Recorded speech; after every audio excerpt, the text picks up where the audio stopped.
अस्सलामुअलैकुम। मैं सईदा हमीद लापता अब्दुल हमीद जहरी की बेटी हूँ। आज जो है मेरे मामू अब्दुल हफीज़ बलोच को, जो पिछले 1 साल से कराची की सेंट्रल जेल में बगैर किसी जुर्म के बंद हैं, आज जिन्हें अदालत ने बाइज्जत बरी कर दिया। और उसके बाद जो है हम अपनी फैमिली के साथ खुशी खुशी उनको लेने गए थे। वहाँ पे जो 2 वीगो वाले आए और वो लोग सेंट्रल जेल के अंदर से आए थे, उनके जो लोग थे, और सुप्रीटेंडेंट ने मेरे मामू को उनके हाथ में थमाया और उनको कहा कि ले जाएं उनको।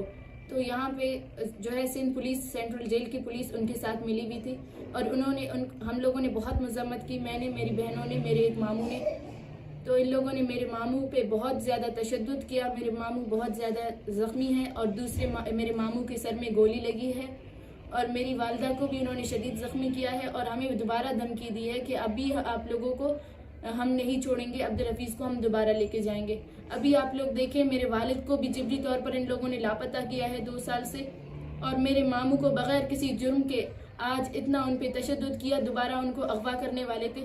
आखिर हमें ये बताया जाए कि पाकिस्तान की हुकूमत हमसे क्या चाहती है, हम क्या करें। अगर हमें इस मुल्क के शहरी नहीं समझते तो हमें बताएं। यहाँ पे जो आप लोग खून देख रहे हैं, ये खून मेरे मामू का है।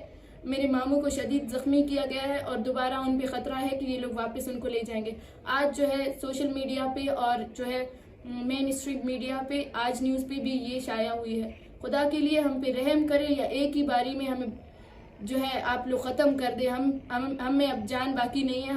हम किसी से अब डरने वाले नहीं हैं। आज हम लोगों पे ऊपर जितना भी जुल्म किया, जितना तशद्दुद किया है, हम उससे डरने वाले नहीं हैं। हमें ये बताएं कि हमारा जुर्म क्या है, हमारे साथ इस तरह क्यों किया जा रहा है। हमें इंसाफ चाहिए। शुक्रिया।